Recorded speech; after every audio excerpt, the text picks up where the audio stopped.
Saludos amigos. En el programa de hoy decodificaremos Génesis capítulo 2 verso 18 al 25. Dice así: Luego el Eterno dijo, no es bueno que el hombre esté solo. Voy a hacerle una ayuda adecuada. Entonces el Eterno formó de la tierra toda ave del cielo y todo animal del campo, y se los llevó al hombre para ver qué nombre les pondría. El hombre les puso nombre a todos los seres vivos, y con ese nombre se les conoce. Así el hombre fue poniéndoles nombre a todos los animales domésticos, a todas las aves del cielo y a todos los animales del campo. Sin embargo, no se encontró entre ellos la ayuda adecuada para el hombre. Entonces el Eterno hizo que el hombre cayera en un sueño profundo y, mientras éste dormía, le sacó una costilla y le cerró la herida. De la costilla que le había quitado al hombre, el Eterno hizo una mujer y se la presentó al hombre, el cual exclamó: Esta sí es hueso de mis huesos, y carne de mi carne. Se llamará mujer, porque del hombre fue sacada. Por eso el hombre deja a su padre y a su madre, y se une a su mujer, y los dos se funden en un solo ser. En ese tiempo el hombre y la mujer estaban desnudos, pero ninguno de los dos sentía vergüenza.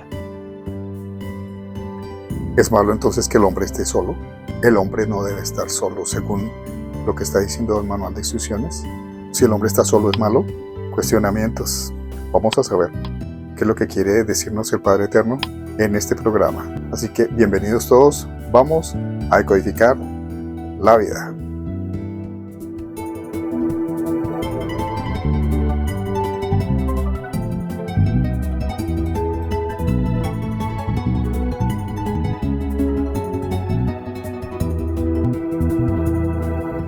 Dice el manual de instrucciones: no es bueno que el hombre esté solo, voy a hacerle una ayuda idónea. Mientras el Padre Eterno toma la decisión de crearle una ayuda idónea al hombre, lo pone a hacer unas tareas y le empieza a llevar los animales para que él les empiece a poner los nombres. Hace que el hombre caiga en sueño. El hombre es anestesiado. En muchas versiones dice que el hombre cayó en sueño y fue tomada una costilla. En otros más antiguos casi no nos permiten leer, que han salido de contexto o que han salido de las bibliotecas, decía de su costado se tomó y salió una mujer. En algunos libros del Midrash habla del Bereshit, donde dice que el hombre y la mujer eran uno solo, pero que eran un solo ser, que el hombre no era consciente de que eran dos seres en uno. Y entonces el Padre Eterno se da cuenta que no es sano que el hombre esté mirando a los animales, esté mirando que todos vienen en pareja y que él se sienta solo. Entonces hace que le caiga en sueño y le crea a su compañera idónea o la separa. Vamos a retroceder un poco. Recuerde usted cuando el Eterno creó al hombre y dice y sopló aliento de vida.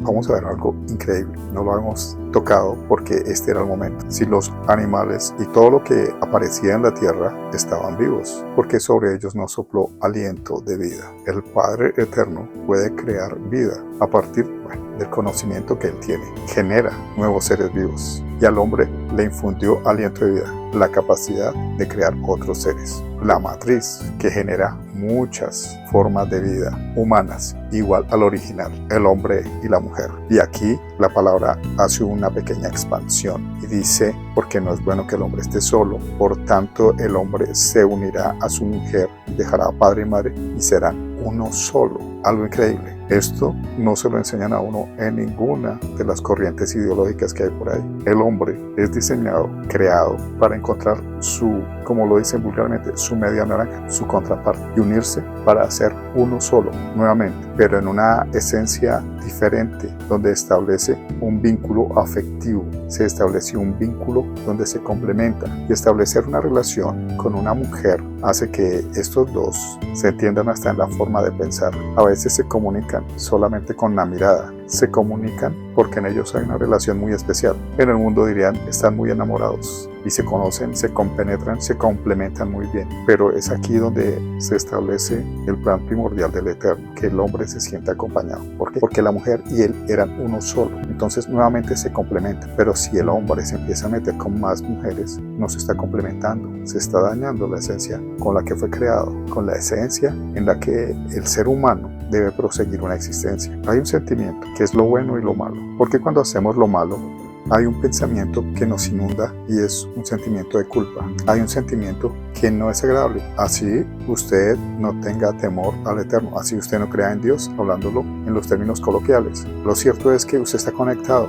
con una energía superior que siempre lo lleva a que usted sea más correcto, que sea más honesto. La energía primordial del Padre Eterno hace que usted fluya de una manera correcta y también se una con una contraparte que esté equilibrada en todos los aspectos. No me quiero adelantar un poco, pero lo que viene para la humanidad, si usted encuentra su pareja ideal, es una experiencia muy especial en la cual el Padre Eterno hace que esto se cumpla en cada una de las vidas. Pero si usted está jugando y está relacionando con muchas personas y no establece una relación seria, esto se va al piso. También debemos notar que Adán tenía un conocimiento cuando él reconoce que la mujer fue tomada de él, que es parte de lo que él era. ¿Quién se lo dijo? No se lo dijo nadie, lo reconoció él porque él tenía un conocimiento en su interior, tenía un intelecto donde él dijo, es carne de mi carne y huesos de mis huesos. Y él sabe que venía de él, que eran uno solo y que ya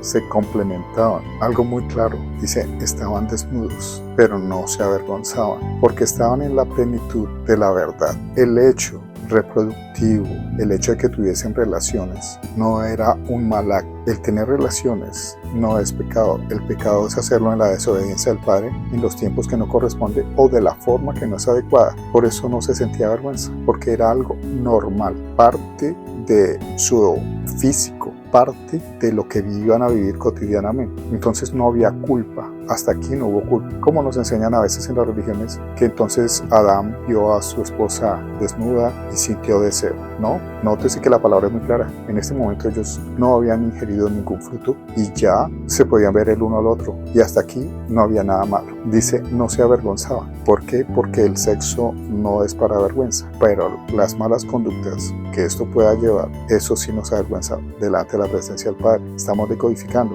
estamos entendiendo el por qué el hombre y la mujer se convierten en un solo individuo, se compactan. Y si usted vuelve a ser un solo individuo con su esposa, con su pareja, usted no tiene por qué avergonzarse y no tiene ninguna culpa. Y esto no tiene que ver nada con lo que llaman el pecado original, que como tal no está registrado en la palabra, decodificándolo línea a línea. Démonos cuenta que los planes del Eterno o el conocimiento que nos dan de Él a veces es muy desviado. Y eso nosotros se lo transmitimos a las generaciones venideras, a nuestros hijos. Lo que nosotros debemos transmitir es el pensamiento claro de la palabra, donde la culpa es no cumplirla, como hablábamos en el programa anterior, de mentir o levantar falsos testimonios. Es necesario que nuestro comportamiento sea agradable al Eterno. Por eso nos ha dotado de una inteligencia, esa misma inteligencia que demostró Adán al reconocer de dónde venía la mujer. Él no dijo, se me pareció a esto. La creación del hombre no viene de la evolución y del cruce de especies. Nada de esto, no, fue diseñado con un propósito específico, de una manera especial, dotado de unas características incomparables. Si usted quiere analizarlo, mírese con un animal, pueda que tenga extremidades, pueda que esté dotado de ciertas características físicas, pero lo que desarrolla su intelecto hace que usted esté por encima. ¿Por qué? Porque el hombre ha sido diseñado con un propósito ideal. Amigos, seguimos decodificando. Me encanta que me hagan preguntas. Nos encanta de que se estén interesando por lo que vamos decodificando en el manual de instrucciones. Esta herencia genética nosotros la transmitimos a nuestros hijos. Por ende, muchas veces usted llega a un lugar y usted dice, jamás he estado en este lugar, pero yo siento que lo recuerdo, porque alguno de sus parientes, porque alguno de sus antepasados estuvieron en este lugar y usted tiene esas memorias. La herencia del conocimiento se transmite genéticamente. Lo que pasa es que en medio de las circunstancias que maneja el mundo, a veces nos desligan o nos alejan de todo esto. Son secretos que vamos a seguir decodificando porque de eso se trata este canal. La información genética se transmite, la información intelectual también. Solamente tenemos que utilizar el mecanismo ideal y es que lo vamos a seguir encontrando acá en el manual de instrucciones. Amigos, este es el programa del día de hoy. Esperemos que lo disfruten, que lo gocen y que nos sigan esperando porque vamos a llegar al momento en que vamos a descubrir qué fue lo que pasó con el fruto prohibido. Este es su canal y aquí siempre vamos a decodificar la vida.